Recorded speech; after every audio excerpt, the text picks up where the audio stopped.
I remember coming into the house on one cold winter's night. The snow and icy wind blew through the front door as I stepped into the house, kicking my boots clean. I noticed a strange odor in the place. It almost smelled like stink bugs with notes of copper and bleach. I hated the smell of stink bugs. "Hey, honey," I said. "Where are you? I'm starving and, by the way, it smells weird in here." Traffic nearly stopped for a half hour on I-80. A goddamn tractor trailer flipped over in the middle of the blizzard and closed down all 3 lanes. We could only get around by driving in the breakdown lane until cops got there and started. My voice trailed away as I noticed the drops of blood on the floor leading from the front hallway into the kitchen. I stopped talking immediately, looking around for signs of an intruder. I saw nothing: no smashed windows, no busted doors, no rifled through drawers or cabinets. "Oh my God," I whispered, immediately going to the kitchen and grabbing the largest meat cleaver the first could find from the knife block. Its edges gleamed, freshly sharpened and ready to slice into the hardest of flesh. I made sure not to step on the drops of blood. I didn't want to disturb a crime scene, if indeed it was a crime scene. I stopped, thinking of calling 911. But some inner voice urged me on. "It will take 5 or 6 minutes for the police to arrive, possibly longer," it said, "and you need to check on your family now. Right now." Sprinting forwards, I followed the blood trail down the hall and straight to the first floor bathroom. The door stood closed. I tried the handle and found it locked. "Hello," I said, pounding on the door. "Who's in there? Open up." "Isaac? Is that you?" a faint voice asked. I recognized the voice of my wife immediately. "Open the goddamn door," I screamed. Rising waves of anxiety and adrenaline coursed through my body, and I immediately knew something was very wrong. I could hear it in the dead tone of my wife's voice, see it glistening on the floor in crimson droplets, feel it in the air like falling pressure before a thunderstorm. "Jenna, open the door." I heard some slight shuffling in the small bathroom, like someone dragging themselves across the floor. Then I heard a click. I opened the door and found a chamber of nightmares lying beyond the threshold. My only son floated face down in the bathtub. My wife sat back down on the edge of the tub, rocking back and forth, her eyes flat and dead. "Why?" I whispered, horrified. "Why would you do this?" "Don't you know?" she murmured in a croaking voice. "Do you really not know that our son is the Antichrist?" Maybe I did have suspicions that something wasn't quite right with Max. It was more than the dead animals I kept finding strewn around the yard and under the house. It was more than the way his eyes seemed to shine in the dark when I wished him good night. No, it was a feeling, a cold, empty feeling that seemed to follow him wherever he went. He had no friends at school, and animals avoided him like the plague. Dogs would start barking and howling when he walked down the street, and cats would hiss then disappear with a swish of their tail in a flash, behind bushes, or up trees. These things, on their own, wouldn't be too much evidence of anything, but they were far from the only evidence that Max was unusual. A month ago, a couple boys had tried to bully Max at school. They ran out of the bathroom where it happened, crying, and wetting their pants as blood streamed from their noses and ears. They wouldn't tell anyone what happened, and Max just kept smiling and staring at them with his large, dark eyes. The school called an ambulance, and the doctors were baffled. They had to sit in the emergency room for 3 hours before the blood stopped pouring out of their bodies. They were white as sheets by the time it finally clotted, and the doctors had no idea of the cause. The two boys went missing a few days later. The case ended up drawing media attention. The FBI came in, but they found absolutely nothing. It seemed like the boys just disappeared out their windows and then their trail immediately went cold. Tracking dogs couldn't find any hint of a trail. It was as if they had teleported from their bedrooms. Moreover, no neighbors had seen a thing. A couple months later, a few hikers found the boys' fingers growing out of a tree on the Appalachian Trail, over 50 miles away. The FBI swooped in and used DNA testing to determine that these fingers belonged to the missing boys from Max's school. No one ever explained how the rotting fingers had become quite literally fused into the tree, however. No one ever tried to bully Max again after that. In fact, the other kids gave him as much distance as possible. I tried to watch Max when he didn't know I was looking. He was only an 8-year-old boy, but he could put on masks like a psychopath and charm nearly anyone he met. As soon as they turned away, though, he would scowl and narrow his eyes, as if he wanted to stab them in the back. But this was my son, after all. I loved him, and I think he loved me in his own strange way. Even my wife said she loved him, and she claims that's why she had to kill him. A strange kind of love, I admit. But I don't think she's lying. I think she did love him, and she feared what would happen when his ascension had finished and he sat on a throne of bones, crushing out the lives of millions of people with an iron heart. She feared the consequences for him, she said only for him, and she loved him, and so she had to kill him and stop it now before it grew into a grinding juggernaut that devoured his soul and sent him to hell. Are you my true father? Max had asked me that morning as I sat at the kitchen table. I put down my coffee cup slowly, with shaking hands, then turned to look at my son. Yes, of course, I said with a trembling voice. Why would you ask such a crazy question? He stared at me for a long moment, his eyes so dark they looked black. They blazed with an inner light. His pale, white skin looked as smooth as a statue's, and dark hair fell over his chiseled features. If it weren't for his aloofness and cruelty, he would have been a very beautiful boy. Instead, he radiated a coldness like the moon, an aura that gave light but no heat, a kind of reptilian, psychopath detachment that extended to everything he did. He would laugh when he saw fatal car accidents on the highway, or heard the news report about wars and murders. I don't think you are my true father, Max said, still staring at me, reading me like a book. I felt myself begin to sweat.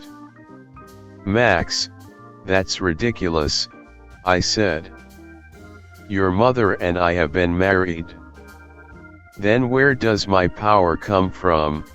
He asked. Why do I possess what you never will? I know I'm related to mother. He spat out the word as if it were a filthy thing. Mother, but you, I know not. I know not where my divinity comes from. You seem weak and foolish to me. At least mother has the courage to admit that she hates me. You grovel and pretend, and then, when my back is turned, you sneer at me and my ascension. I know you do. You are a last man like so many others. Your kind is ineradicable as fleas, hopping all over the world without meaning or the will to power. You don't understand someone like me. You could never understand someone like me. Not in a million years. I don't understand what all this business about ascension is, I said. I think you're living in a fantasy world. If it were a fantasy world, he said, then the fruit would not be revealed. But it will be. Soon everyone will see, including you. I'll be with my true father and become the absolute king of this world. Small men like you will grovel like worms. They'll be crushed under my feet as I rise to heights previously undreamed of as part of my becoming. My greatness will shine like a second sun. People will remember my name with awe and terror for 1,000 years. He spoke like a much older boy. I gawked at him with an open mouth. He had a faraway look in his eyes, a fanatical gleam that sharpened his cold features. I remembered when Max was just a little boy. Did I know it back then, when I watched him playing with his toys? Did I know what he was? I think I would have run screaming from the room if I had. Max turned and left the room, grabbing his backpack as the school bus pulled up in front of the house. I watched him go. He walked with the confidence and straight back of a soldier. And yet, I thought I saw an aura of swirling black shadows around him. I blinked, and like mist under the hot summer sun, I saw it dissolve into the air. I looked away, sweating and shaking. With trembling hands, I tried to pick up the coffee cup. It immediately fell to the floor in my nervous fingers and shattered. 50 minutes later, I was working from home when the first of the ambulances and police cars raced by, heading to Max's school. My neighbor, a teacher at the school who the kids called Mr. Holland, told me the story from his viewpoint later that day. I don't know how much I believed. At the time, maybe none of it. Now all of it. The day started normally enough, Mr. Holland said, pushing his oversized glasses up on his long, nerdy face.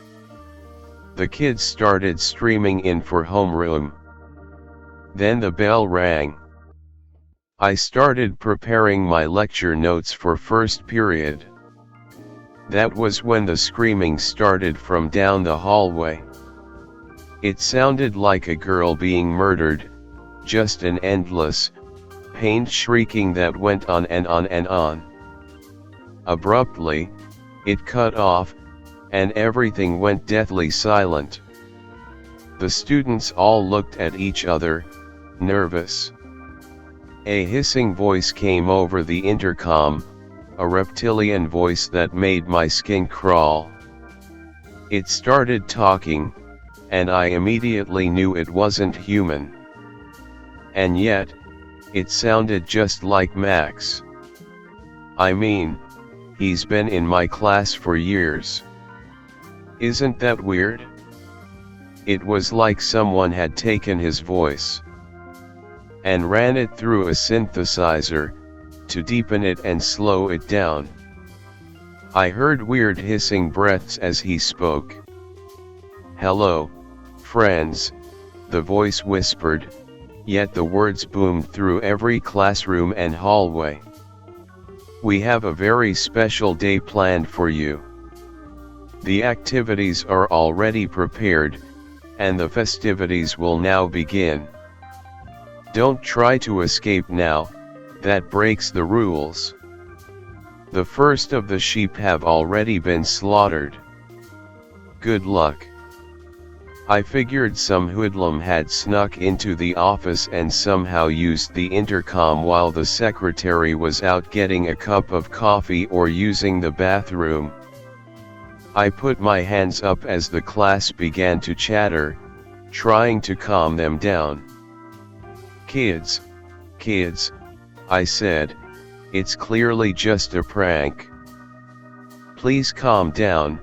Then the classroom door flew open, and a girl came running inside. She was covered in blood from head to toe. She had deep slices across the back of her head, her forehead, her right cheek and right arm. Large, fetid drops of blood fell behind her as she ran, as if leaving breadcrumbs to find her way back. The wounds on her body changed colors in front of our eyes, turning purple and then black. Necrotic tissue began to spread and die within moments. Black blood streamed from the wounds.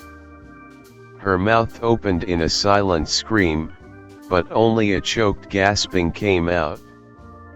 Something had infested the girl, I could see it.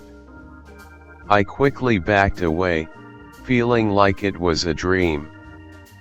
"Please, oh God, please help," she whispered, whimpering, her legs buckling. She fell to her knees. The kids in the classroom began to scream.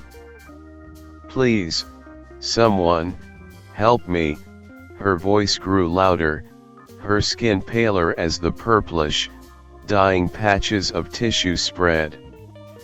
She opened her mouth and began to vomit some foul oily sludge.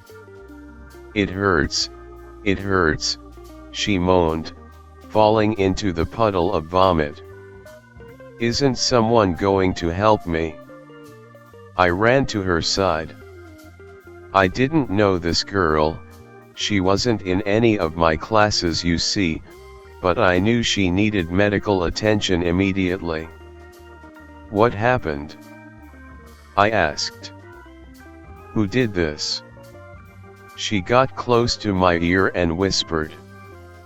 "There's things in the hallways that shouldn't exist," she said, still whimpering.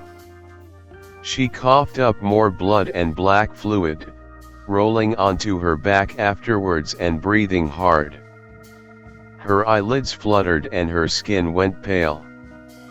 I thought she was losing consciousness until her eyes rolled back in her head and she sat up, grinning.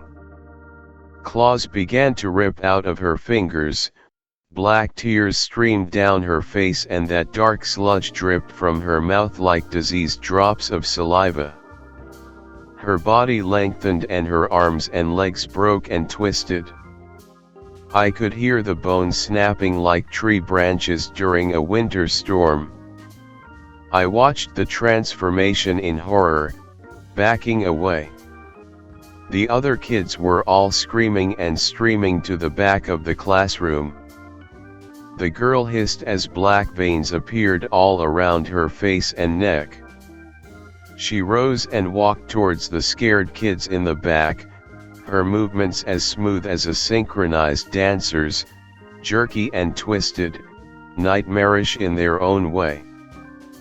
But what came next was far worse. Her body grew taller, thinner and more emaciated as it stretched up to the ceiling, towering over every other kid in the class. She must have grown to at least 7 feet by that point. Her arms reached out, the bone-white claws sharpening as she struck out at the screaming row of children in front. I saw drops of blood splash against the back wall, and a couple boys stumbled forwards, their throats slashed wide open. Their panic-stricken faces grew pale and bloodless as they choked and tried to scream, but only bubbling gasps came out. I saw the window was open, and I was on the first floor. I decided to run, to try to get help. I knew we needed policemen and medics at the scene, and I couldn't do anything to save the kids. Well, to be honest, I feel like shit about it, but I did run. As the screams followed me from the back of the classroom, I jumped right out the window and ran across the playground and scaled the fence. But as I went, I heard a strange, shrill laughter coming from the intercom. And you know what? I'm positive the voice sounded just like Max. Max came home early from school that day, grinning and laughing. He was in a fine mood. I don't know what happened after the teacher left, or how many people died in that building of horrors. But I know Max caused it all, the first prodding steps in the path of his ascension, the foundational layer to his throne of bones. Mr. Holland had talked to Jenna early that morning, immediately after running home from that den of nightmares, and she had already put a plan into motion. When Max got home from school, she gave him a Gatorade with a large amount of fentanyl she had purchased from a random drug dealer in the inner city dissolved inside. She added some more sugar to mask any slight bitterness, and gave it to the grinning boy with large, black pupils like smoldering coals. He drank it quickly, looking at her the whole time with his dilated eyes. He smiled and got up, but soon afterwards collapsed. Jenna found him unconscious in his bedroom and dragged him to the bathroom. She filled the tub and held Max underwater until the bubbles stopped. As my wife explained it all to me, a sense of loss and horror came over me. I didn't know if I missed Max or not. His swollen, blue face showed without a doubt that he was dead. I took my wife outside and sat her down at the table, debating whether I should call the police. No one had ever told me what to do in this situation, and I felt like I was flying blind. I got up, pacing. I went to the oven and started brewing some instant coffee. Soft footsteps rustled behind me. I turned around to see Max, seemingly alive and well, but also changed in some fundamentally disturbing way. His eyes had now turned fully black. He hovered inches above the ground behind my wife, smiling at me, his teeth seeming much sharper and longer than before. A feeling of electricity sizzled in the air. I could see some sort of expansive black aura rippling around his pale skin, dark and cold as empty space. Goosebumps rose on my body just from being near that sickly aura. The water pot began to boil behind me. Behind Max, I saw the strange, mutated children from the school creep out of the front hallway. 4 or 5 of them skittered about with emaciated, twisted legs bending in ways no human leg should bend. Their heads nearly scraped the low kitchen ceiling. Their pale, broken arms reached down to their knees, jointed in myriad areas. I could hear the soft cracking of bones now as they slowly moved forwards, a light, snapping sound like small twigs broken underfoot. Their blank, white eyes constantly dribbled ebony tears that stained their bleached, bloodless skin. "Mother, mother," Max said condescendingly, sounding like a disappointed parent. "You should have known that you cannot kill me except by decapitation or by burning my body. Do you think my true father would let a worthless louse like yourself kill me before my ascension to the throne? Are you that foolish and blind?" Jenna began to cry, refusing to look at her son. "But I respect your courage in action. For that, I will give you a quick death." He looked straight at me.